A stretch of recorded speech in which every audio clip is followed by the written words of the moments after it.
എനിക്കിന്ന് ഇഷ്ടപ്പെട്ടു പോയി.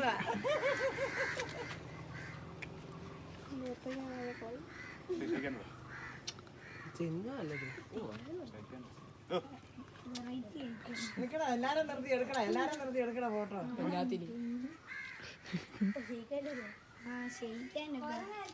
കൂടെ പോകുന്നോ? വീഡിയോ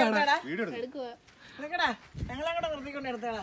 ഈ വാടി പാട്ടി ലൈറ്റ് ഇട്ടേടാ. കഞ്ഞിക്കലത്തിനകത്തുനിന്ന് ചോറെടുത്ത് തിന്നുവാന്ന് നോക്കിക്കേ. ഒരു പ്രാവശ്യം മുങ്ങി ഒന്നും കിട്ടിയിട്ടില്ല. എന്തോ ഒന്ന് പറയുന്നുണ്ട്. അതിനിടയിൽ ഈശ്വരൻ തന്റെ കയറ് പൊട്ടിയിട്ട് എടാ ഈ കഥവ് തുറന്നതിനെ ഇറക്കി വിട്ടേടാ. കഥവ് അടഞ്ഞു കിടക്കുക. പിന്നെ എങ്ങനെ ഇത് വരയ്ക്കകത്ത് കയറി? ആ ജനലിൽ കൂടെ എങ്ങനെ? ആ ജനലിൽ ഞാൻ അടച്ചിട്ടിട്ട് അവിടെ പോയി കിടന്നത്. ചിറ്റയെ വിളിച്ചേടാ. മീനാമ്മ വിളിച്ചോണ്ട് പോതെടാ. ഓടിച്ചെല്ലി മീനാമ്മേ അങ്ങോട്ട് എന്ന് വിളിച്ചോണ്ട് വാടാ. ഇവിടെ എന്ന് വിളിച്ചാൽ കേൾക്കോ? ചിറ്റ അകത്തായിരിക്കും.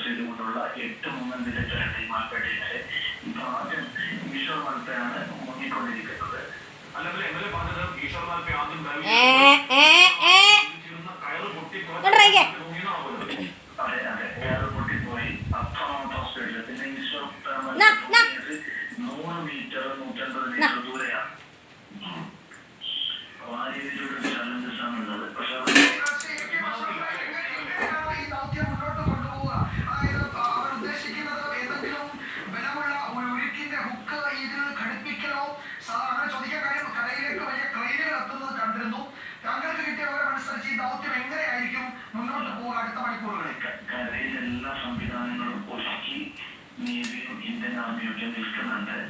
ഇവരൊന്ന് ഒന്നരോട് കൂടിയിട്ട് എന്തെങ്കിലും റിസൾട്ട് പിന്നെ ഇവര് എന്തെങ്കിലും ടച്ച് ചെയ്തെന്ന് പറഞ്ഞതിന് ശേഷമേ ഈ പിന്നെ മുകളിൽ നിന്ന് ബാക്കിയുള്ള കാര്യങ്ങൾ നടക്കുകയുള്ളൂ.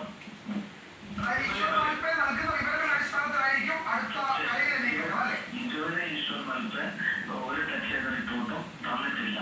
2-3 പ്രാവശ്യം മുന്നിട്ടും ഇതുവരെ ഒരു റിപ്പോർട്ടും നൽകിയിട്ടില്ല. നമുക്ക് ഈ പോയ ദിവസങ്ങളിൽ ഈ ഗംഗാവാലി മുങ്ങുക എന്നുള്ളത് അസാധ്യമായിരുന്നു. ഈശ്വരന്മാർക്ക് സ്വന്തം മുങ്ങുന്നുവെങ്കിൽ നമ്മുടെ ദൗത്യത്തിൽ ഒരു മുന്നോട്ടുള്ള ഒരു പടിയാണ് MLA അല്ലേ?